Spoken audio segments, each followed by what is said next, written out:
रना रना रनु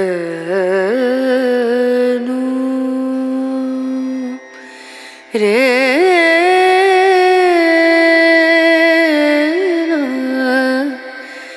रे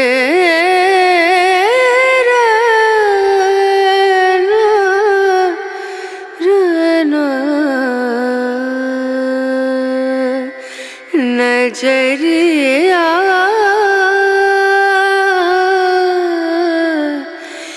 লাগে। বন্ধুরা, আজ তোমাদের কাছে আবার এলাম রান্নার রেসিপি নিয়ে। দেখো এই মাছগুলি কিন্তু অত্যন্ত সুস্বাদু একটা মাছ। আর এখানকার আসামে এই মাছগুলিকে বলে ভাঙন মাছ। এটা অনেকটা আমাদের কী মাছের মতো লাগে পরিচিত আমি বুঝতে পারছি না। মাছগুলি খুবই সুস্বাদু এবং খুবই তৈলাক্ত মাছ। শীতের দিনে এই মাছগুলি খুব বেশি পাওয়া যায়। আজ আমি এই মাছগুলি কিনলাম বাজারে গিয়ে, বাজার থেকে। আর একটা আজকে আমি একদম নতুন ইউনিক রেসিপি তোমাদের সঙ্গে শেয়ার করছি। এই যে দেখছো এগুলি কি বলো তো বন্ধুরা, এগুলি চিনতে পেরেছ? এগুলি হলো মানকচুর গুঁড়ো। মানকচুকে টুকরো টুকরো করে রোদে শুকিয়ে তারপরে কেউ হাতে গুঁড়ো করে, আর এখনকার দিনে তো সবাই মিক্সচার মেশিনে গুঁড়ো করে রাখলে বছরের পর বছর থাকে। 2 বছর 3 বছর আগের গুঁড়ো এগুলি আমার ঘরে কৌটো ভর্তি আছে। আমি সেই মানকচুর গুঁড়ো দিয়েই আজকে আমি মাছ দিয়ে তোমাদের একটা একদম নতুন ধরনের রেসিপি, যা কোনো দিন ইউটিউবে কেউ দেখায়নি, তাই আমি তোমাদের দেখাচ্ছি। দেখো, আমি মাছগুলি হলুদ আর নুন আর সামান্য একটু লঙ্কার গুঁড়া দিয়ে মাছগুলি লাল লাল করে ভেজে নেব। দেখো, মাছ তো আমরা সবাই ভাজি, তোমরাও যেভাবে ভাজছো আমিও এভাবে। আর আমার এই কড়াইটা না, আমি ভালো করে যদি জালি দিয়ে পরিষ্কার করি তাহলে এটাতে মাছ আর উল্টায় না। তাই আমি এই কড়াইটা পরিষ্কার করে ধুই, কিন্তু আমি একদম ভালো করে চেঁচে দিই না। তাহলে এটা যদি এইভাবে পরিষ্কার করা হয় তাহলে মাছগুলি আটকে থাকে।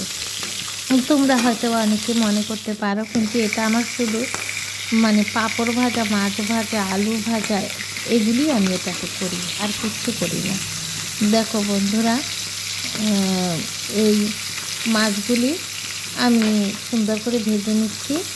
আর আমরা যে অনেকে বলেছি যে ফেন কচু, কেউ বলে মান কচু, অনেক মোটা মোটা বড় বড় কচু হয়, সেই কচুগুলিকেই টুকরো টুকরো করে রোদে শুকিয়ে এরপরে পাতলা পাতলা করে দিতে হয়। তারপরে এগুলিকে আমি মিক্সচার মেশিনে আমি গুঁড়ো করে রেখেছি। বলবো কি, এই কচুর সঙ্গে আমার অনেক স্মৃতি জড়িত। করোনার সময় আমার হাজব্যান্ড যখন কোর্টে যেত, মধ্যে মধ্যে ফাঁকে ফাঁকে কিছু কাজ থাকতো, তখন কে নাকি এরকম কচু গরিব মানুষ বিক্রি করতে পারছে না, পথের ধারে বসেছিল, ও গাড়িতে করে এরকম 4টা অনেক বড় বড় কচু মোটা মোটা নিয়ে এসেছি। আমি বাড়িতে আসার পর ওর উপরে বললাম, খুব রাগ উঠেছে, তুমি এগুলি কেন এনেছো? ও কচু, এই মান কচু কিন্তু খাওয়া স্বাস্থ্যের পক্ষে খুবই ভালো।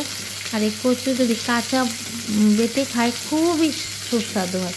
এই অনেক দিনই খেলাম করোনাতে। এরপরে আমার ঘরে যেই আমার হেল্পের জন্য মেয়ে লোক ছিল, ওকে বলেছে যে এটা টুকরা টুকরা করে রোদে দিয়ে তারপরে শুকিয়ে বাকিগুলি গুঁড়ো করে কৌটাতে রেখে দেবো, কাঁচের শিশিতে পরে মাছ দিয়ে রান্না করে খাবো। কিন্তু ও কপালে আর ঢুকলো না। সেই কচুর গুঁড়ো পড়ে রয়েছে, এখন দেখি অনেকগুলি কচুর গুঁড়ো। আর এটা দিয়ে মাছ দিয়ে রান্না করলে যেমন ঝোলটা অত্যন্ত সুস্বাদু হয়। আর যদি আপনারা মনে করেন যে এই গুঁড়ো দিয়ে আপনারা চাটনিও বানিয়ে খাবেন, তা হলো সরষা নারকেল দিয়ে কচুর গুঁড়ো দিয়ে একটু জল দিয়ে মিক্সিতে শুকনো লঙ্কা বা কাঁচা লঙ্কা দিয়ে যদি পিষে নেন, দুর্দান্ত স্বাদ। আর এতে গলা চুলকানের কোনোই ভয় থাকে না। এমনিতেও মান কচু গলা চুলকায় না, তারপরেও যে যারা ভয় করেন, এতে কোনো কিছুই থাকে না, স্বাস্থ্যের পক্ষে খুব ভালো। যাদের হাত পা ফুলে যায়, বাতের রুগী, হাত পা সবসময় ফোলা থাকে, এরা যদি এই মান কচু খায় তাদের পক্ষে কিন্তু খুব ভালো। আর এটা বাতের রুগী, যাদের শরীরে একটা রিউমেটিক্যাল পেইন থাকে, ওরা যদি সবসময় এই ফেন কচু, কেউ বলে বা আমরা বলি মান কচু, এটা যদি খায়, কাঁচা খাক আর শুকনা গুঁড়ো খাক, তাহলে ওদের খুব ভালো হয়, এই ব্যথাটা কমে যায়। তাই বন্ধুরা, আমি এই কচুর মাছগুলি ভেজে এক কচুর তরকারিটা বসাচ্ছি। দেখবেন এখানে আমি তেলের মধ্যে একটু পাঁচফোড়ন দিয়ে দিলাম ওই মাছের তেলগুলিতে, আর একটু পেঁয়াজ কেটে দিয়ে দিলাম। একদম সামান্য মশলায় রান্না করছি। এই দেখুন কাঁচা লঙ্কা চিড়ে দিয়ে দিলাম 4টা ছোটো ছোটো কাঁচা লঙ্কা, একটু গন্ধ হবে সুন্দর। তাই এখন আমি পেঁয়াজগুলি লাল লাল করে ভেজে নিচ্ছি। দেখতে থাকুন বন্ধুরা, আপনারা হয়তো বা অবাক হয়ে যাচ্ছেন যে কচু আবার গুঁড়া করে কী করে শুকিয়ে 3-4 বছর পরে খায়। আপনারা এরকম রাখবেন কাচের শিশিতে, দেখবেন কিচ্ছু হবে না। আর মধ্যে মধ্যে একটু রোদে দিয়ে দেবেন। এই দেখুন পেঁয়াজগুলি সুন্দর করে ভেজে একদম লাল লাল করে, তার মধ্যে আমি মশলা দেব।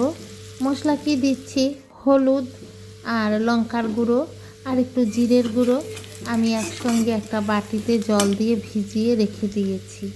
এখন তাই আমি এই দেখুন এই পেঁয়াজের যে ভাজি হয়ে গেছে তার মধ্যে আমি দিয়ে এটাকে একটু কষাবো, না হলে কাঁচা মশলার একটা গন্ধ করতে পারে, বুঝলেন তো। এতে কিন্তু তরকারিটা সুস্বাদু হয়। এই দেখুন এই একটু ভালো করে কষিয়ে যখন এটা একদম তেল তেল হয়ে যাবে, তখন তার মধ্যে আমি গরম জল করে রেখেছি, সেই দেখুন ফুটছে।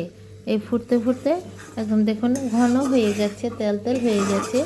এর মধ্যে আমি এখন কি দেব, জল দেব আমি তরকারিটার ঝোলের জন্য, যার মধ্যে মাছগুলি সিদ্ধ হবে। এই দেখুন আমি এখনই হয়ে যাচ্ছে, আর বেশি দেরি করব না, দিয়ে ফেলবো। আর এই ঠান্ডার যে একটা সিজন আসছে এখন, আশ্বিন কার্তিক মাস, এই সময় এই সবজিটা রান্না করে যদি বাসি করে খান, এত দুর্দান্ত স্বাদ লাগবে।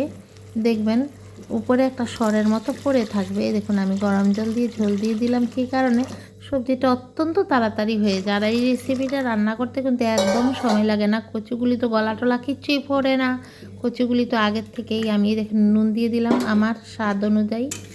আমি তো আগে রোদে শুকিয়ে আরও 3-4 বছর, তার কোনো কিচ্ছু মানে এর ক্ষতি নেই। আপনি যদি এমনিতেও চিবিয়ে চিবিয়ে খান, এগুলি তো একদম বালির মতো হয়ে গেছে, কিন্তু একদম ডাস্টেই দেখুন, ডাস্ট গুঁড়ো করলে কিন্তু স্বাদ লাগবে না, একটু একটু থাকবে, তাহলে কিন্তু খেতে দুর্দান্ত স্বাদ লাগে এই ঝোলটা।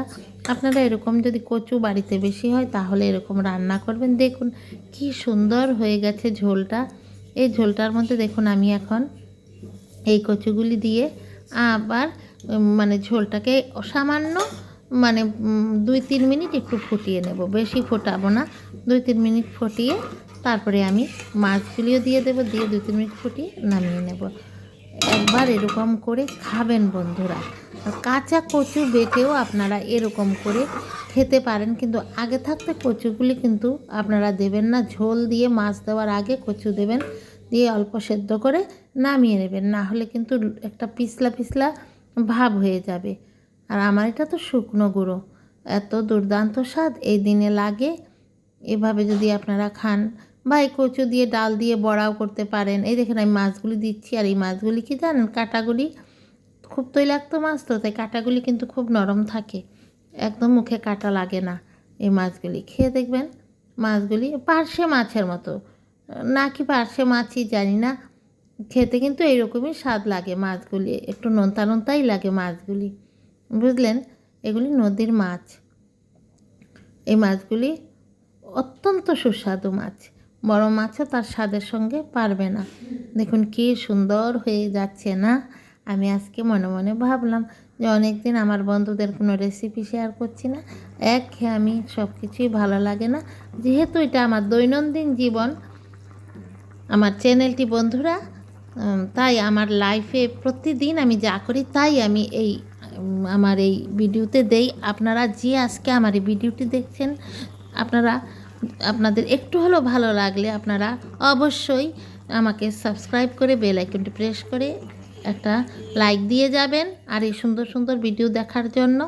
আর সবাই আমার পাশে থাকবেন, আর আমার ভিডিও শেয়ার করবেন, আর সব সময় আমার চ্যানেলটিকে সাপোর্ট করবেন। এই দৈনন্দিন জীবন চ্যানেল 2, এটা আমার চ্যানেল, আমার নিজের প্রতিদিনের আমার জীবনের যা তাই আমি অল্প অল্প করে আমি দেই। আর কেউ স্কিপ করবেন না, স্কিপ করলে আপনারা বুঝতে পারবেন না আমি সবজিটা কি করে রান্না করলাম। তরকারিটা দেখুন আপনারা কীরকম হয়েছে, হোটেলেও পাবেন না। তাই বন্ধুরা এখন আসি, সবাইকে অনেক অনেক ভালোবাসা।